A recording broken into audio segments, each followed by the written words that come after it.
You have so many medium-sized SUVs to choose from, but here's why the following ones need to be avoided at all costs. Also, we're not just talking new ones here, we're going to be covering everything from under $5,000 to over $50,000. But the first that you should avoid is anything French. If you are watching this from Europe, look, this might be a different story for you because you'll most likely avoid the premiums the rest of us pay for parts and labor and just general maintenance. Plus, French SUVs are generally designed, engineered and calibrated for European conditions. Australia is a very different place. Plus, French manufacturers simply don't have the same size or levels of dealer and after-sales support here that you'll find across other brands.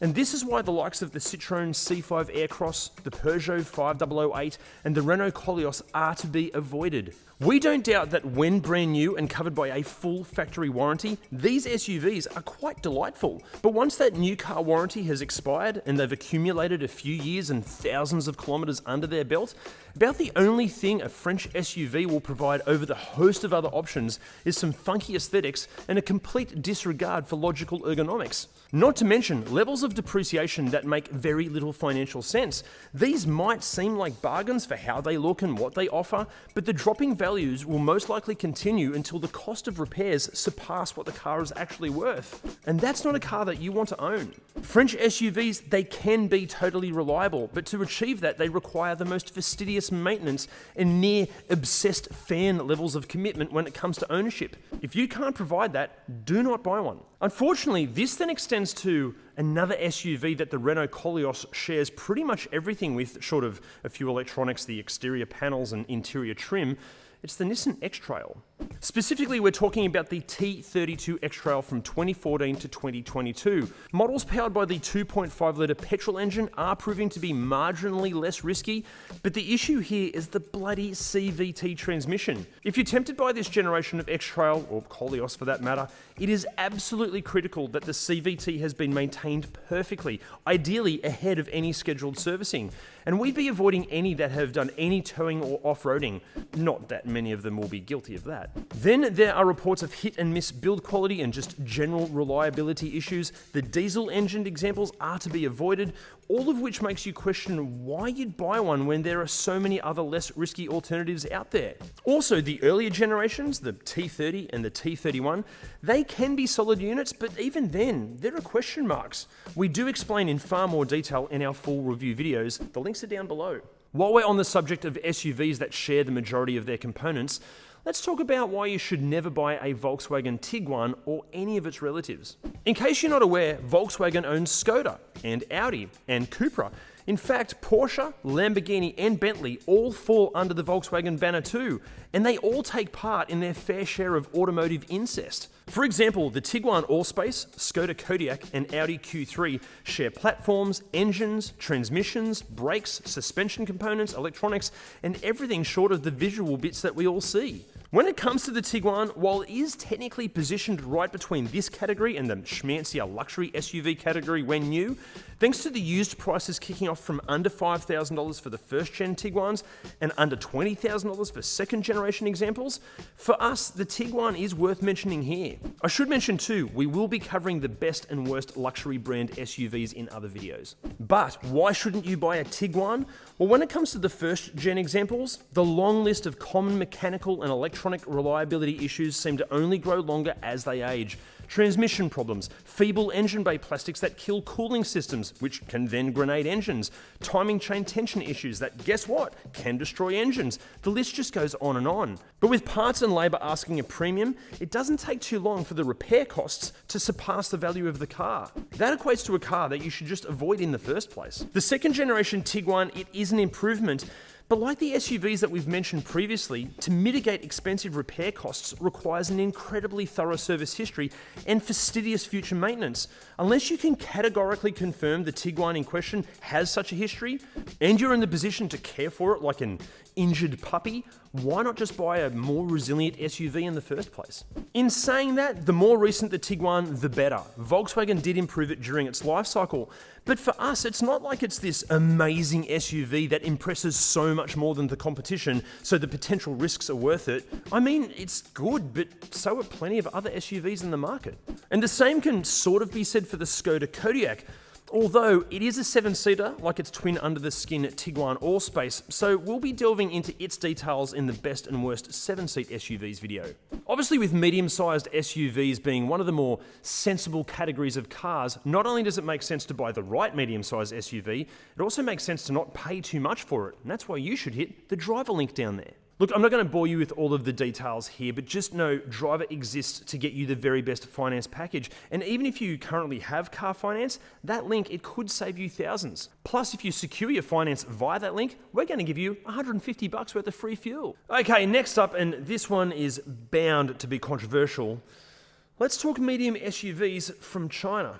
Early examples like the Chery J11 and the Great Wall X240 are just not worth the risk, no matter how affordable they are. These were made when Chinese car exporting was in its infancy, and like anything that's manufactured, you don't want to be the first in the queue for what initially rolls off that production line. This isn't just exclusive to China either.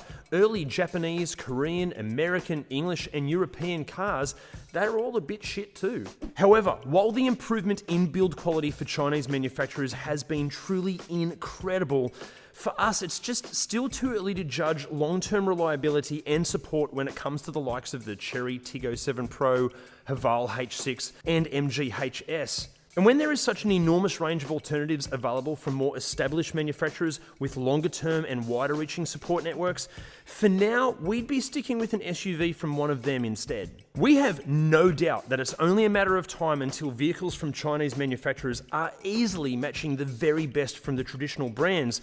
We just don't think we're quite there yet. But this raises a question for our next SUV's manufacturer. You guys have been doing this for decades and you're still dropping the ball. Jeep, sort your shit out. The medium SUV Jeep we're talking about is the Cherokee, which while it has been available for over 5 generations since the mid-1970s, even renamed the Jeep Liberty in the US for a little while, the most prevalent on the used market these days is the 2014 to 2022 KL series. Now, before all of you Jeep fans go tearing us apart, yes, plenty of you have never had an issue with yours, and we don't deny for a second, especially in Trailhawk spec, this is one of the most capable SUVs in this category. But as we explained in our full review video, the Cherokee can be riddled with issues and is only for a very specific sort of owner. This is someone that identifies as a hardcore Jeep fan, someone that will happily deal with all of the potential headaches because they genuinely use their Cherokee's off-road ability on a regular basis. And it's someone that has no hesitation in spending their hard-earned keeping the thing on the road the rest of the time. Basically, unless you're going off-road all of the time, there are so many other SUVs that do SUV better and make more sense than the Cherokee. And we haven't even mentioned what a shit show Jeep's after-sales reputation is like. And unfortunately, because Jeep falls under the same banner as Fiat and Dodge, we'd also be steering clear of the god-awful Fiat Fremont and Dodge Journey. They're the same car, and they are both terrible. And please, for God's sake, do not buy a Dodge Nitro. You deserve better than this thing. Not only is it horrible, look at it. It's embarrassing. But we're guessing now you want to know what medium-sized SUVs you should buy instead? Well, the link to that video is down below. Are you tired of streaky, squeaky wipers?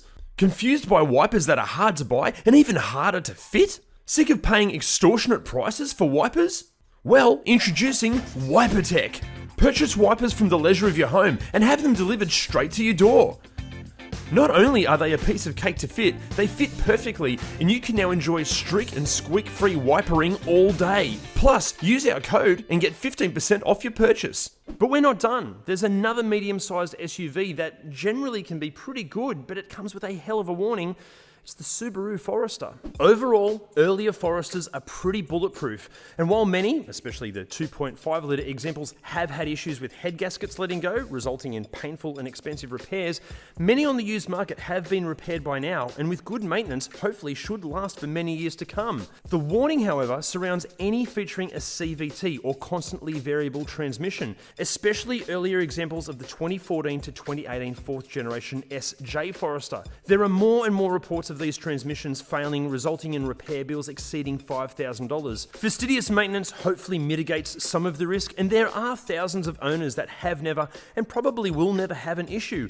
But these failures, they are happening. Not to mention, the overall reliability and build quality might not be what you're expecting from a Subaru. Look, things have improved of late, but like any used car, just make sure you have a full and thorough pre-purchase inspection carried out before you even think about buying that car. Plus, make sure you watch our Ultimate Used Car Buyer's Guide, and we have made review videos of plenty of these SUVs. All the links are down below. But 2 questions for you. What medium-sized SUVs would you buy, and which ones would you avoid, and why? Let us know in the comments. See you next time. That's why you should hit the driver link down there. And I hit the mic and ruined the whole thing. And that's why you should hit the driver link. Oh, you fucker. We just don't think we're the...